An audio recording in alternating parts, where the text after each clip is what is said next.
Hello students, welcome to another virtual session for class 7 history. This is part 2 for chapter 1, the medieval period. So let's see how record keeping was done in the medieval period. In the medieval kingdoms in India, records were maintained properly. At the time, paper came into wide use as a writing material. These documents are now preserved in the archives, which is a place where historical documents are maintained by the government. Now let us see what are Prashasti and Rajatarangini. Most of the historians' works are Prashasti or eulogies, which are writings praising somebody, usually a ruler. One exception, however, is Kalhan's Rajatarangini, which is a history of Kashmir in Sanskrit, written in 12th century.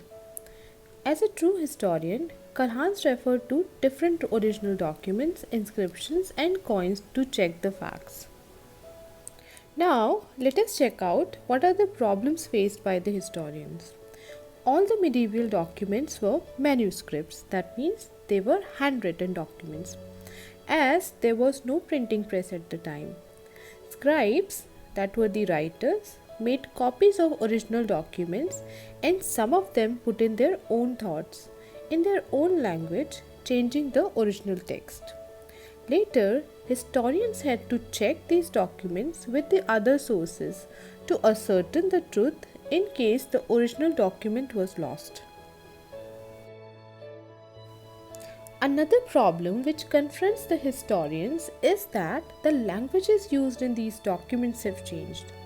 Historians are not able to read the documents because the handwriting of the scribes are not clear, as the script or the lettering is no longer in use.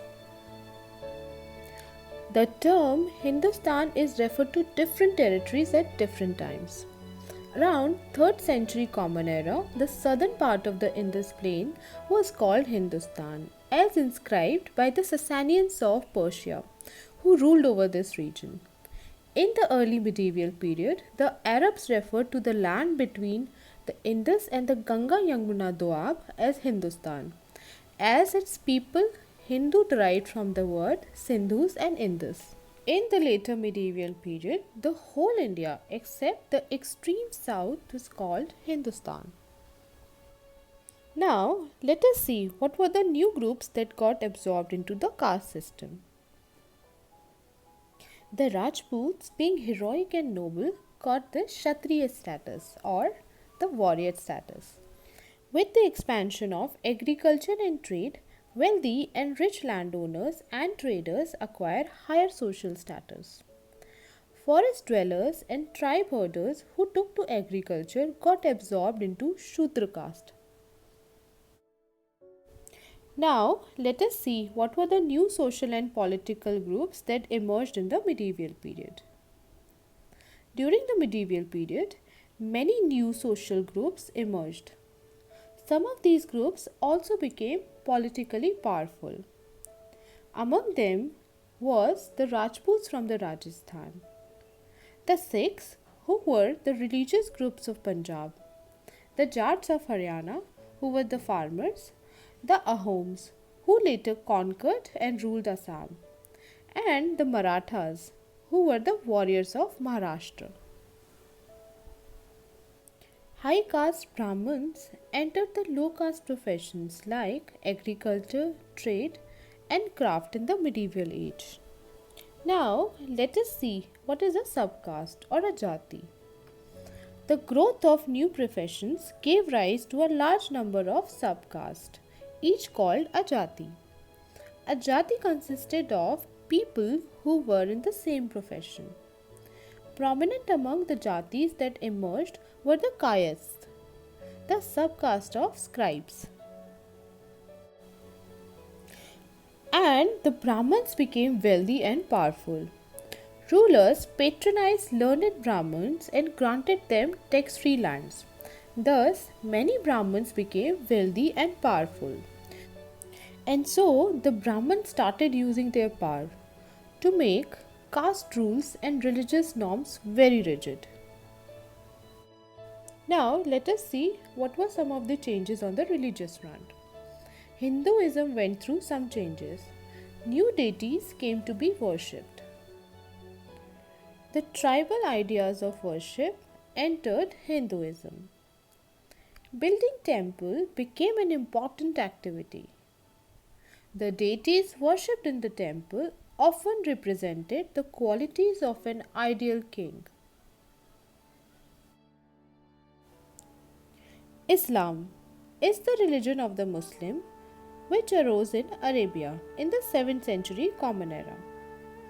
Islam is centered on the belief in one God, Allah, and the teachings of the last prophet of Islam, Muhammad.